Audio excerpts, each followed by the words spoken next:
So buti na lang, magaling itong si Grab dahil so ayun mga boss, kadaan ko, kumusta kayo? Ikukwento ko lang sa inyo itong naging pasahero ko.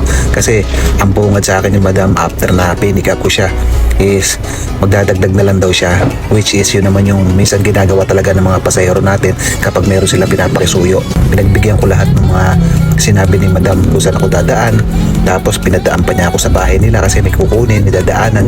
So after ng dumaan sa bahay, alis na kami, tapos meron silang isang kasama dyan na bata na estudyante, idinaan pa namin, idinrap ko pa namin sa along the way din naman, pero muntik lang lumagpas doon sa lilikuan na ituturo niya sa akin. So after namin ibinaba yung estudyante, yun, tinuro na uli niya sa akin yung daan kung saan ako dadaan. So medyo may kasikipan nga yung daan na tinuturo ni madam pero sige lang, kasya pa rin naman hanggang sa dumating na yung nasa draft of location na kami. Ayun, so nung babayaran na nila ako ng 289, so binibigay siya sa akin ng yan 500, tapos sinabi ko yung pamasahe nila, sabi ko ma'am 289 lang po. Ang sinabi niya sa akin dyan is kunin mo na yung 400, tapos nagbago isip, ay 300 na lang.